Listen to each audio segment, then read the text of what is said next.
Assalamualaikum warahmatullahi wabarakatuh. My name is Ainul Hasbi binti Ajun Masidi. My number entry is 8203713. We Group 8 will talk about cool energy. Right now I will talk about introduction. What is coal? Coal is a combustible black or brownish black sedimentary rock with a high amount of carbon and hydrocarbons. It is classified as a non-renewable energy source. Coal contains the energy stored by plants that lived hundreds of millions of years ago in swampy forests. Layers of dirt and rock covered the plants over millions of years. The resulting pressure and heat turned the plants into the substance we call coal. Below, it shows the coal picture as you can see.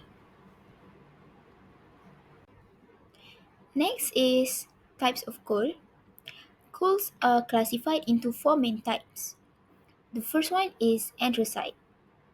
Anthracite contains 86% to 97% carbon and generally has the highest heating value of all ranks of coal. The picture below shows the picture of anthracite. For the second one is bituminous. Bituminous contains 45% to 86% carbon.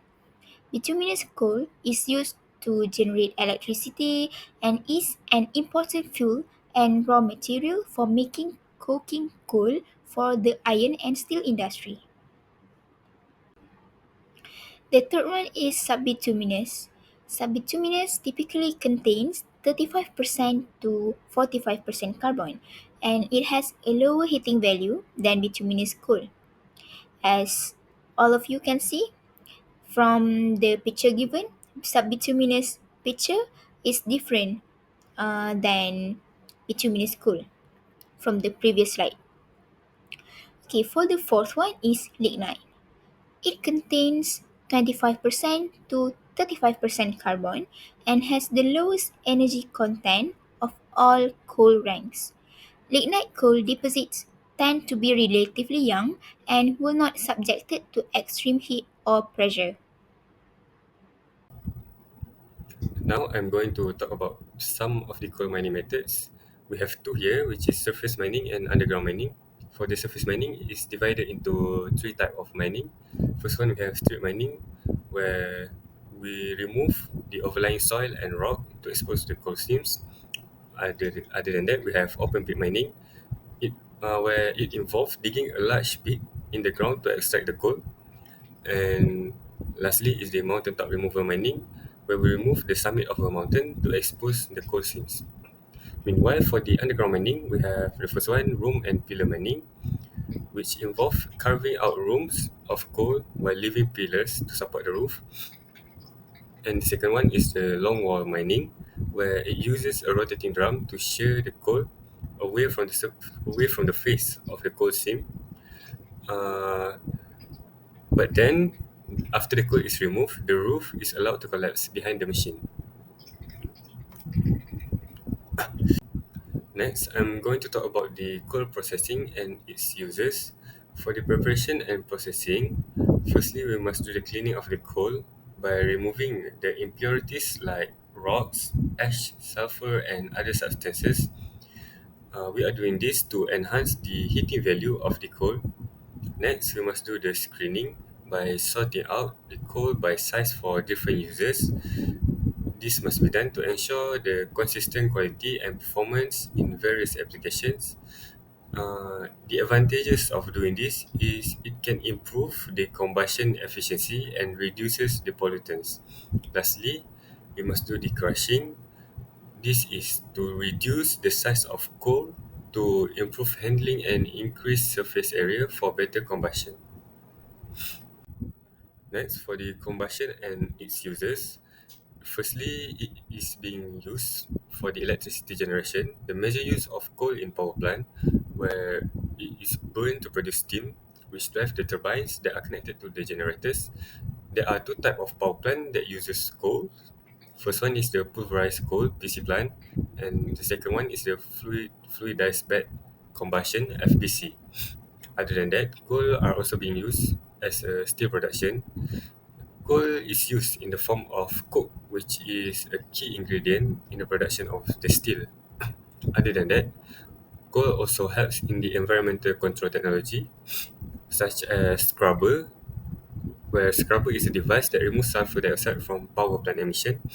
Other than that, we have the electrostatic precipitators and baghouses, where it can capture particulate matter from flue gases.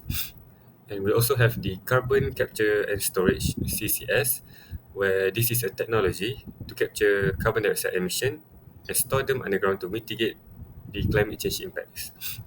Not to be mentioned, their byproduct also have some uses where their fly ash are being used in cement and concrete production, and their slag are used as a construction material. And last but not least, their flue gases. Their flue gas desulfurization (FGD) products are used to produce gypsum for the wallboard. Next, these are the example of countries that use coal energy.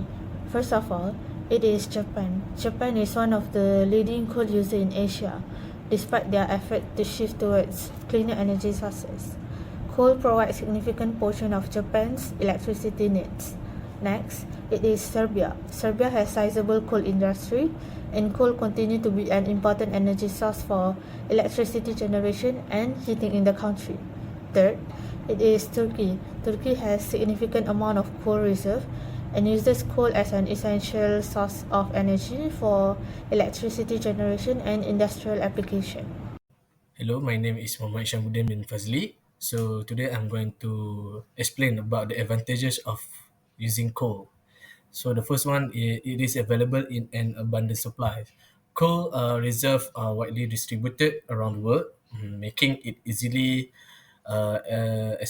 accessible in many countries. This ensures a reliable and consistent supply of energy. Next, it can be converted into different format. What does it mean? So the first one, the uses of coal is we can use the coal for electricity generation. Next, uh, coal classification. Coal gasification, which is mean it can involve in converting coal into synthetic gas by reacting it with oxygen and steam at high temperature. After that, coal liquefaction. Is the process when we convert the coal into liquid fuel such as diesel or gasoline. Coal can be used as a feedstock for producing various chemical and materials such as um, fertilizer, plastic, and synthetic fiber. Carbonate, and then next, carbonization involve heating coal in the absence of air to produce coke, which is used in the production of iron and steel in blast furnaces. Sorry. Next, the activated carbon is produced from coal through a process of heating and chemical treatment. It is used in water purification, air filter, and various industrial application due to its high surface area and absorption properties. Next, coal can offer a rather low capital investment. What does it mean? So coal fire power plant require lower initial capital investment due to existing infrastructure and mature technology. They benefit from established mining, uh, transport system, and plant design, keeping upfront costs lower. However, ongoing maintenance, fuel expenses, and environmental compliance can increase overall cost. Despite this challenge, coal affordability and reliability continue to attract investment. uh, its long-term sustainability and environmental impact are critical concern. So next, it has a high load factor. What does it mean? Coal fire power plants have high load factors because they are reliable for providing continuous electricity, known as base load power. They can operate consistently due to stable fuel supply and efficient energy production from coal. This reliability and efficient contribute to their ability to maintain high operational rates and meet steady electricity demand. However, environmental concerns such as emission remain significant challenge. Despite their high utilization rates. Next, the disadvantages of using coal, we can split this into two sections, which is the first one, coal burn to process electricity. Okay, so from this process, it can produce air pollution, which is from the burning of coal, it can produce sulfur dioxide, nitrogen oxide, particulate matter, and carbon dioxide. And after that, coal it is not renewable resources. After that, the coal mining operation. From this activity, the surface mining and mountaintop removal technique can result in deforestation, habitat destruction, and disruption of local ecosystem.